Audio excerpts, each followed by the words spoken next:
Vamos. Conoce los eventos que marcaron la vida de nuestros invitados en Huellas Ocultas.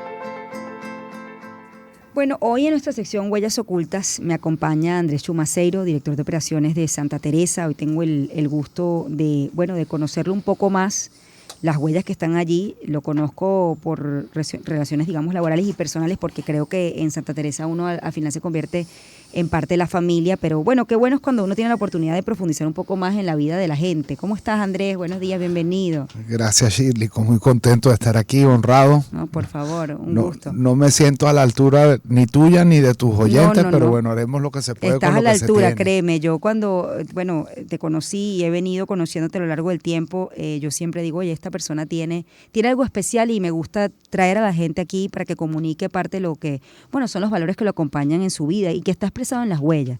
Fíjate, tu primera huella, la que me pones mi papá, hijo de judío y católica, ejemplo de virtud en el servicio público, luchó contra el centralismo, salió del servicio público con menos recursos que con los que entró y hoy perdió su memoria. Hablemos de tu papá, ¿no? De la huella que ha dejado tu papá en tu vida.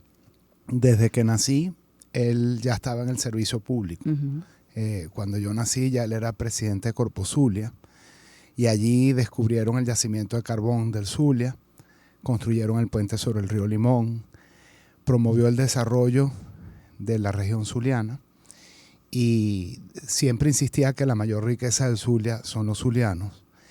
Es decir, que yo llegué a una casa que estaba viviendo la vocación del servicio público. Todos los días, en todas las mesas, en los almuerzos, en la cena, todas las salidas algo tenía que ver con lo que él estaba haciendo. Y eso nos daba una perspectiva. Veíamos el cariño con el que la gente lo recibía.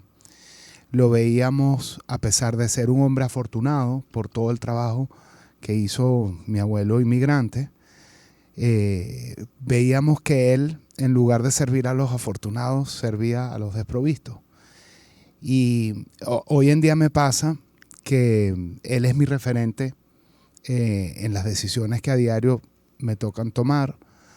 No lo tengo para consultarle, él vive, pero tiene una niebla en su memoria. Uh-huh. Y eso hace que yo no tenga esa posibilidad de consultarlo en momentos difíciles, uh-huh. Pero tengo la llama de la huella que él dejó en nuestras vidas, y tengo un retrato de él conmigo que al momento de una decisión difícil lo miro y digo cómo hubiese decidido él. Uh-huh. Un día él se preocupaba mucho a medida que empezó a perder la memoria reciente, y me decía, qué vaina, chico, ya esto te lo dije. Y digo, bueno, pero no te preocupes, preocupado debe estar el que no se da cuenta, uh-huh. le decía yo, ¿no? Hasta que un día tuve una pesadilla en el que yo no recordaba nada. Yo sentía que había perdido la memoria y sentía una profunda angustia de no recordar de dónde venía ni saber para dónde iba. Y lo llamé y le dije, papá, tuve esta pesadilla y pensé en ti. Y me dijo, hijo, eso es exactamente, se puso a llorar y me respondió, hijo, eso es exactamente lo que yo siento todos los días, ¿no? Entonces, ahora cada vez que puedo honrarlo, me han ayudado las redes sociales. Pongo en mi Instagram algún video con él y es impresionante. Una persona que tiene más de 30 años de haber salido del servicio público, nos llena de muchísimo gozo leer comentario tras comentario de personas a las que ayudó, de personas que lo consideraron un servidor público y lo recuerdan con afecto, con cariño y con agradecimiento. Ahora, el tema de la memoria, ¿no? Es algo muy duro, y sobre todo porque cuando tu papá está allí, está físicamente, pero bueno, su mente no los puede acompañar, ¿no? ¿Cómo vive un hijo la pérdida de la memoria de un padre? Bueno, en el caso de nosotros 5, sus hijos y sobre todo Marisol, mi hermana, y su esposo, que se han dedicado con muchísimo amor a cuidarlo, para los nietos. Una persona como él, que se encendía en la oratoria, se encendía en el hacer, en un hacer que era un transformar robusto, era hacer cosas grandes, o sea, conectar. El puente sobre el río Limón fue el primer préstamo de la CAF a Venezuela, que conectaba nada más y nada menos que a Venezuela vialmente con el resto de la región latinoamericana. Tú oías a mi padre dar un discurso en una plaza o en un barrio. Tú le presentabas un problema y siempre te daba un ángulo extremadamente valioso de solución, y verlo ir nublándose es muy doloroso, pero al mismo tiempo nos ha pasado un regalo de Dios, primero que está vivo, está con nosotros, y segundo, que hay momentos, por ejemplo, le pones una poesía de Neruda y la empieza a declamar. O le pones el himno de la Chinita, de la Virgen de Chiquinquirá, y lo canta. O le dices, tú insistías que la mayor riqueza es el Zulia, y dices, sí, lo dije, tú naciste en Maracaibo, y sí, allí nací. Esos momentos donde se conecta, donde se llena de vida, impresionan mucho. Y lo otro es que su amor por Dios, su amor por mi mamá, que es su pasión, y su amor por el Zulia son más fuertes que la niebla de su memoria. De su memoria. Qué bonito esto. ¿Cómo se logra, Andrés, la persistencia de la memoria? Fíjate, tu papá no está como para activamente contarle a la gente lo que hizo por el Zulia al servicio público, pero bueno, estás tú. ¿Y cómo vives eso, no? Digamos, la responsabilidad de que, bueno, que lo que se hizo y los que fueron los grandes constructores del país, bueno, la gente los recuerde y tenga la referencia, ¿no? En un país donde, bueno, se han perdido ciertas referencias. Bueno, creo que la gran misión de todos es, para todos nosotros, él es un estandarte. Y ese estandarte te exige mirarte y evaluarte cada día. Su humildad es un estandarte que a mí en lo particular me cuesta mucho. Su entrega es un estandarte.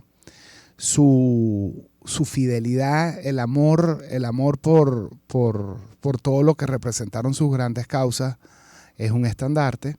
Entonces, lo que nos queda es que cada uno de nosotros, en la esquinita que le corresponde estar, pueda tenerlo como una suerte de...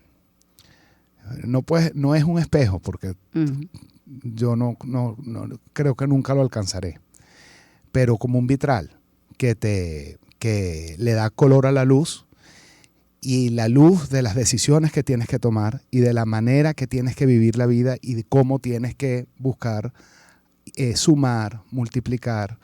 Él tenía algo que insistía mucho, que era, por ejemplo, nos decía, cuando ganaba una elección, él fue el primer alcalde electo y reelecto de Maracaibo, y todos nos alborotábamos porque ganó además con muchísimos votos, centenares de miles de votos. Creo que ha sido de los más votados de la historia de la ciudad. Y cuando llegábamos y decíamos, mira que llegaron los resultados, él decía, toda gloria de poder es efímera. O cuando se encontraba con gente afortunada como él, que esperaba cosas para la ciudad que la ciudad no podía darles porque los recursos no alcanzaban, él priorizó siempre a los más necesitados. Él priorizó la gestión y el servicio a la política y a la sucesión de cargos. Él salió con menos recursos que con los que entró. Y es para nosotros el referente para todos, para sus nietos, para sus hijos, para sus sobrinos. Es el referente de vivir una vida apegado a Dios, apegado al amor y apegado a la transformación. Fíjate, Andrés, veo que en tu historia, bueno, hay por supuesto una vinculación con el estado Zulia, ¿no? Es decir, tu familia es de allá, hay, además, como dices, tu papá muy vinculado a lo que es la política, el servicio social. Es decir, el Zulia en Maracaibo está en la sangre que corre por tus venas, lo tienes allí. Pero te mudaste a Caracas, ¿no? Sí. ¿Cómo fue ese cambio? Y esta es otra de las huellas, ¿no? Dejar Maracaibo. Fue muy difícil porque, por varias razones.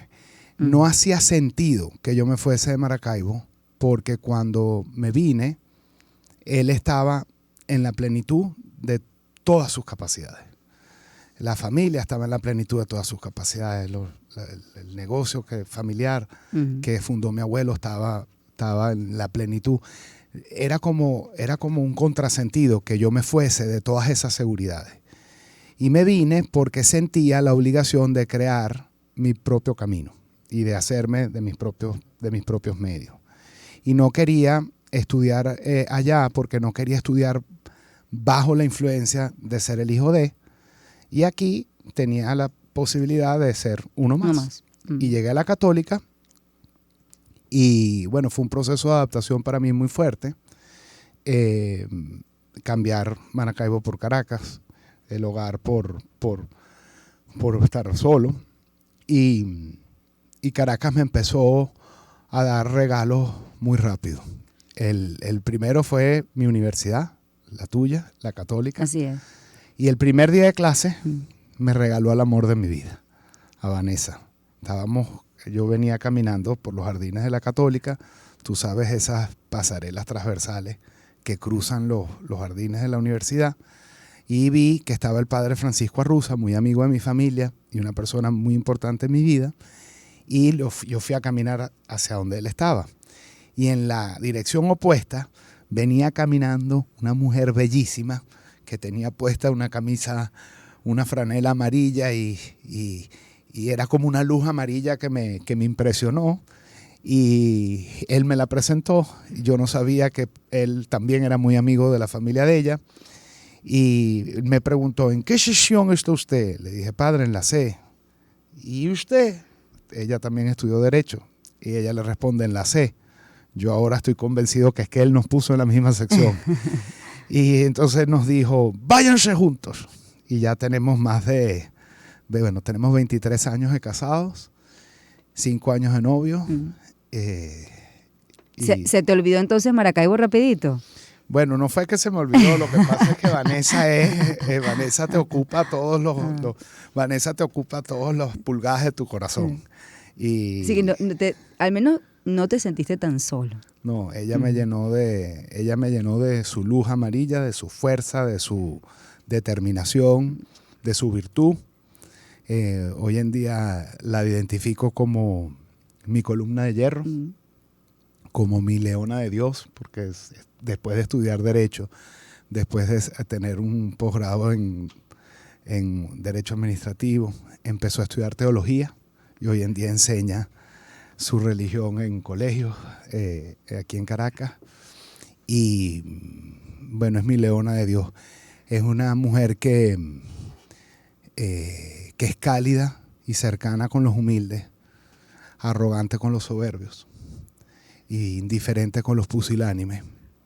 Es una mujer que ha llenado mi vida entera de la luz amarilla esa que me cautivó el primer día que la conocí. ¿Cómo describes, qué hermoso, Andrés, cómo describes a un maravino en Caracas, ¿no? Es decir, ¿qué conservas todavía hoy en día después de tanto tiempo? Porque bueno, además hiciste de Caracas tu hogar también, ¿no? Sí.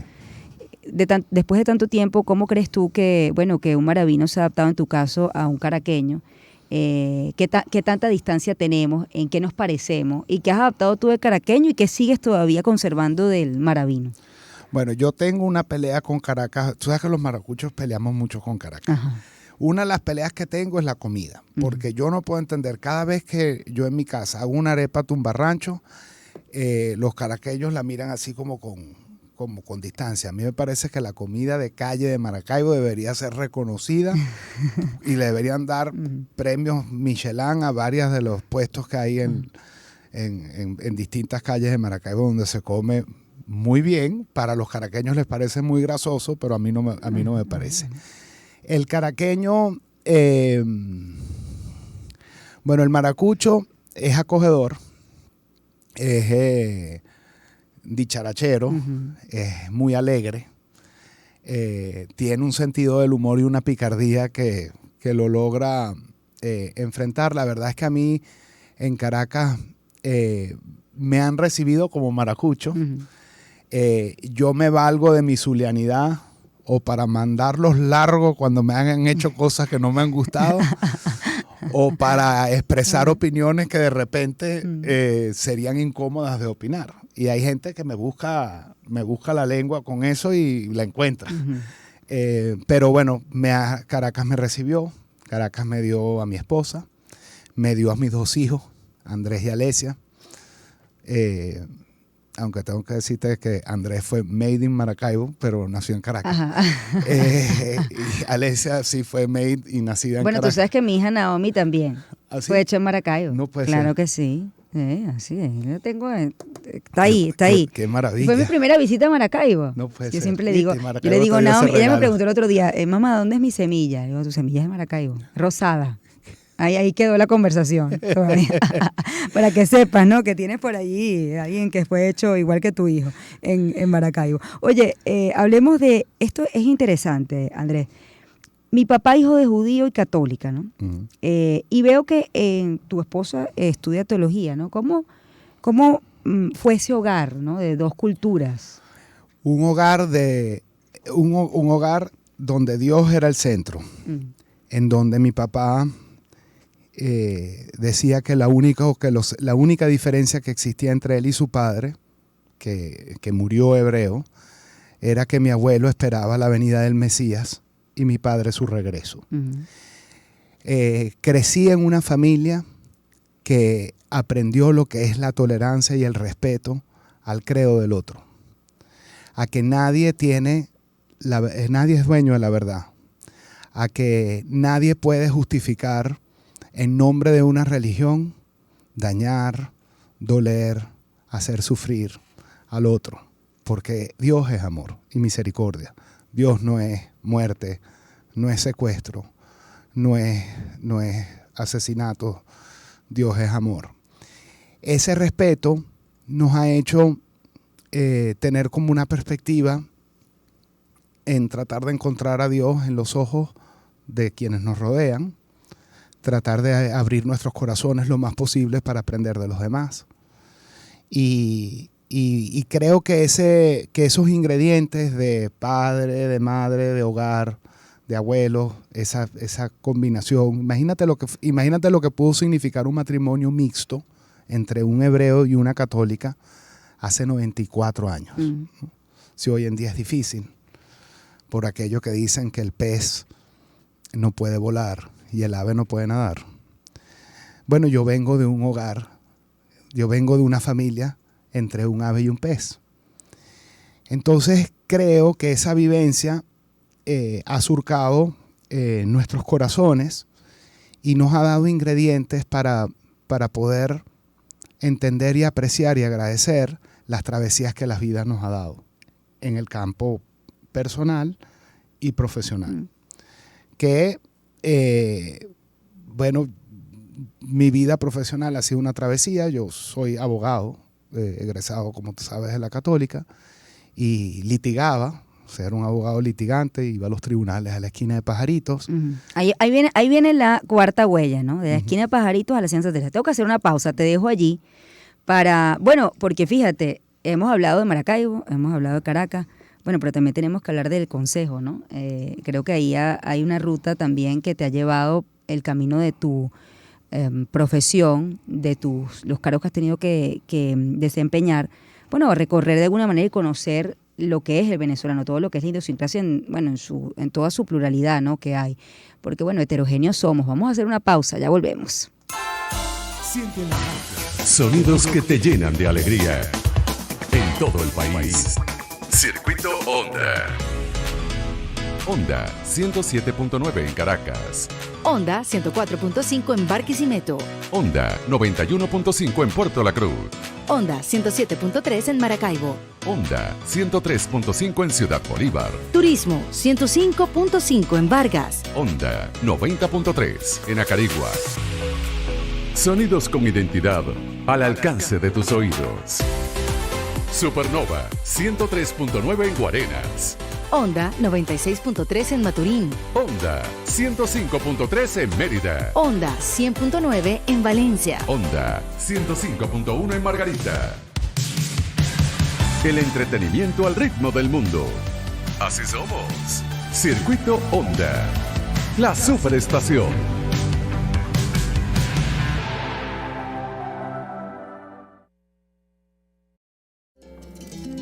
Comienza el día informado en Shirley Radio. Por Onda. La superestación. 7:35. Bueno, continúa la entrevista a nuestra sección Huellas Ocultas con Andrés Chumaceiro. De la esquina de Pajaritos a la Hacienda Santa Teresa, ¿no? Cuéntame esta transformación, ser un abogado y luego formar parte, ahorita eres director de operaciones de Santa Teresa, ¿no? ¿Cómo fue ese recorrido? ¿Cómo llegaste a Santa Teresa? Bueno, yo empezaba la mañana muy tempranito, yendo a Liesa, donde hice un posgrado de gerencia legal corporativa, y de Liesa me iba corriendo a la esquina de Pajaritos, que para los que no sepan es donde quedan los tribunales en el centro de Caracas. Y después, al terminar la jornada, cuando cerraba el despacho, las 3 de la tarde, me regresaba a la oficina del escritorio en el que trabajaba, Torres Plaza Araujo, en El Rosal. Era, vamos a decir, una vida, bueno, muy retadora, porque litigar en aquel entonces era muy difícil. Y resulta que en la esquina de Pajaritos me reclutó Alberto. Fue un reclutamiento, Alberto Folmer, el presidente de Ron Santa Teresa.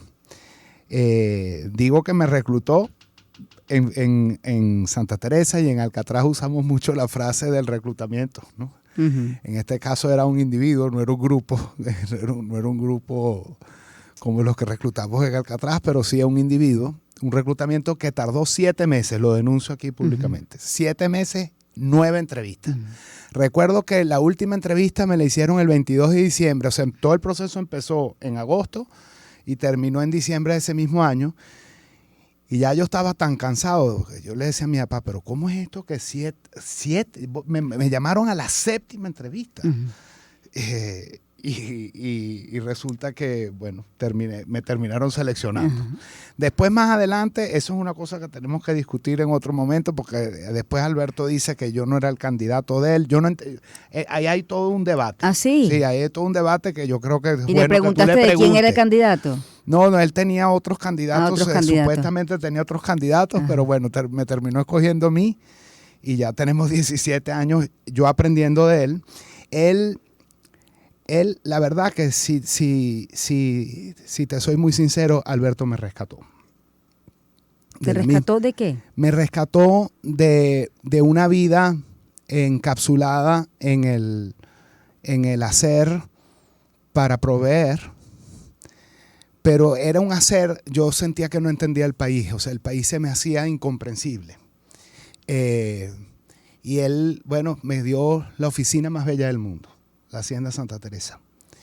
Me abrió las puertas de campos de caña de azúcar, las puertas de campos de rugby, de bodegas de añejamiento. Me enseñó lo que significa ver a una persona que piensa distinto a ti, que no tuvo las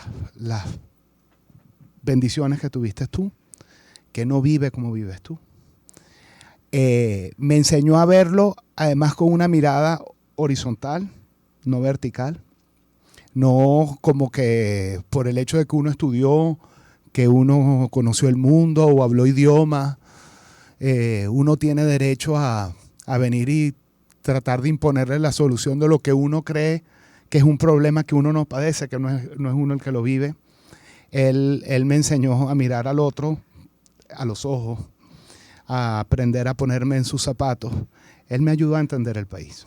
Ahora, ¿por qué no quisiste, Andrés, regresar al Zulia y encargarte de los negocios familiares? ¿Era porque estabas empeñado en hacer tu propio camino? Sí, ya yo estaba muy decidido a crear mi autonomía.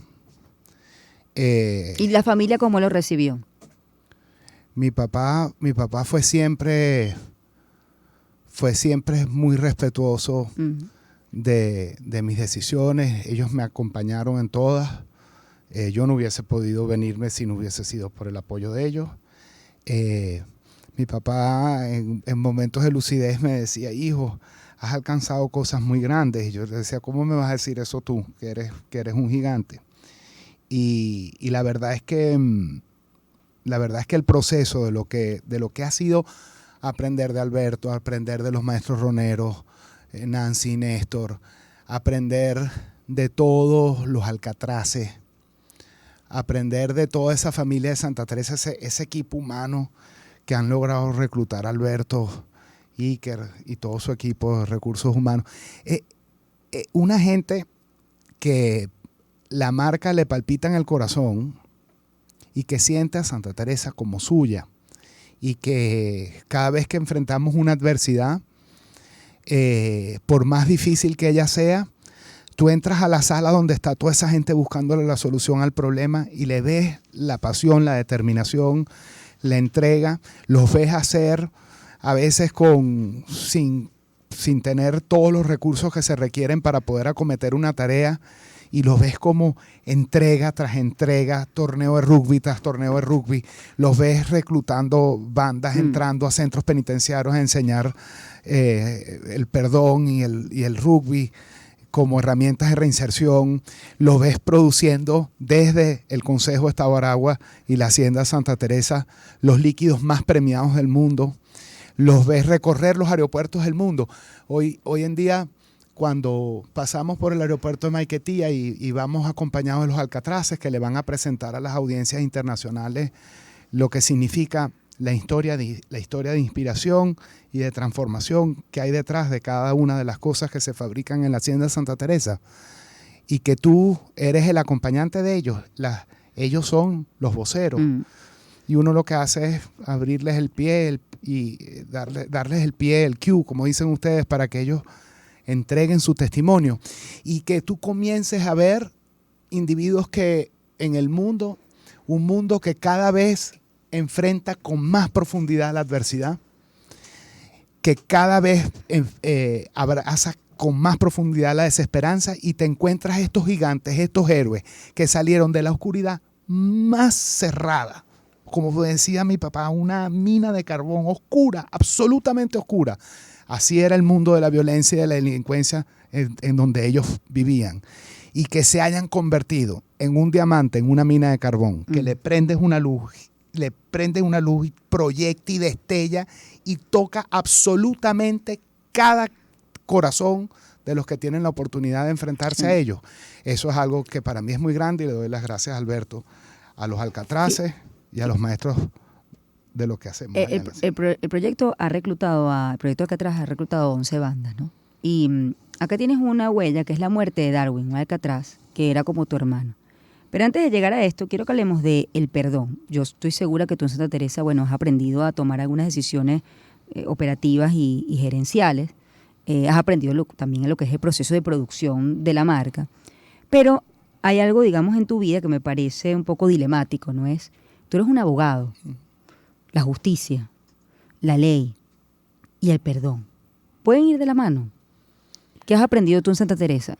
He aprendido que no hay forma de avanzar sin perdonar. Mi formación religiosa habla del perdón constantemente.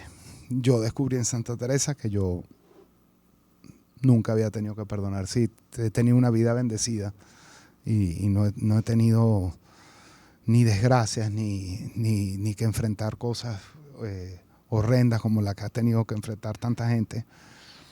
Yo descubrí con el caso de Darwin y con el proyecto Alcatraz que el perdón requiere valentía. Creo que justicia y perdón se dan la mano. creo que no puede haber justicia sin perdón. Es decir, la justicia no va, una sentencia, un papel que condena a un individuo a una pena por algo que cometió, no es suficiente para resarcirle a la sociedad lo que ocurrió. Depositar a esa persona en un centro penitenciario y que permanezca allí todo el tiempo que le corresponda permanecer no es suficiente, porque el perdón es una clave fundamental para la reinserción, para que ese individuo pueda reinsertarse. Y eso yo lo he aprendido con Alcatraz. Sí te confieso que al principio, cuando llegué, me iba a la oficina de Jimmy Pérez, el que cofundador junto con Alberto Folmer del proyecto Alcatraz, y le preguntaba, ¿cómo es esto? O sea, ¿cómo hace Alcatraz, por ejemplo, con el expediente o la vida anterior, el pasado de estos muchachos? Y Jimmy me explicaba, me decía, Andrés, lo que pasa es que Alcatraz es un antídoto contra la violencia. Y ha probado cierto. Cuando yo llegué, ya ellos habían reclutado 5 bandas delictivas. Y de allá hasta acá, bueno, llevamos 11. Y cada banda y cada individuo ha sido una universidad de valentía, con el perdón, una universidad de cojones. Ha sido una universidad de perdón. Ha sido una universidad. Ellos, parece mentira, ellos hoy, para mí, en cierto modo, son el referente moral que era mi padre. En el sentido de que un Alcatraz que viene de ese mundo tan oscuro está siempre muy pendiente de encontrar inconsistencias en los acomodados. Son como unos grandes jueces de cómo se comporta el acomodado, si realmente el acomodado aprovecha todas las bendiciones que tiene. Y nos han dado lecciones como, por ejemplo, Luisito, que líder del grupo número 11 que reclutamos, que en el proceso de reclutamiento de esa banda, en la primera conversación, en la sesión de transparencia, él y yo teníamos culebra, como se dice en el mundo, en ese mundo oscuro. Culebra es cuando tienes un asunto pendiente importante. Y a mí me costó mucho ese proceso y al final del día él dijo, lo que pasa es que a nosotros nunca nos han dado una oportunidad. El acomodado habla de si merecen una segunda oportunidad. Y a veces no nos damos cuenta que quien tiene una realidad distinta a ti es probable que no haya tenido la primera oportunidad. Entonces Alcatraz es una primera oportunidad de perdón. ¿Por qué específicamente la muerte de Darwin es una de tus huellas? ¿Por qué esa muerte marcó tu vida en específico? Bueno, yo he tenido la bendición de que a mí no se me ha muerto nadie, es decir, tengo a mi padre y a mi madre vivos. Mis abuelos sí murieron, pero ya, por longevos. Yo estaba por longevos, ya yo estaba pequeño cuando eso. Mi esposo y yo habíamos tenido 2 pérdidas después de Andrés y Alesia y bueno, queríamos tener más hijos y eso fue doloroso, pero Darwin es mi primer muerto. Darwin era un Alcatraz estrella, era un individuo que se había convertido en como un redentor del municipio de Revenga, se había convertido en una luz para el municipio, era un hijo para Alberto, un hermano para muchos, entre ellos para mí, para Vanessa. Cuando Darwin fallece porque lo alcanza una historia de su pasado y de esas historias que desafortunadamente el proyecto Alcatraz no puede borrar. Y cuando nos llamaron a decir que había fallecido, realmente fue una noticia desgarradora. Hasta el día de hoy, bueno, cada vez que alguien lo menciona en una presentación, Cada vez que lo veo, una foto de él que tenemos Alberto, su hijo, Gabriel y yo, digamos cada quien ese mismo retrato, pues para recordarlo, fue una de las fotos que le tomó Alberto justo días antes de fallecer. Recordamos, bueno, el dolor de su ausencia, pero al mismo tiempo sentimos que todo lo que ha pasado después de su muerte ha estado guiado también por su luz.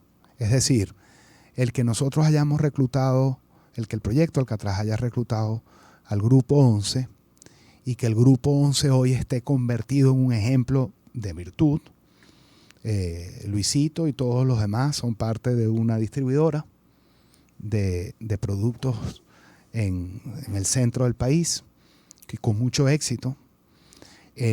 Ander es un embajador de virtud de la marca, al punto que, bueno, acaba de salir un comercial nuestro para el mercado norteamericano y él es una de las piezas principales de ese comercial. Y que tú tuviste que perdonar a la banda que se cobró, por así decirlo, en esa jerga, la culebra con Darwin.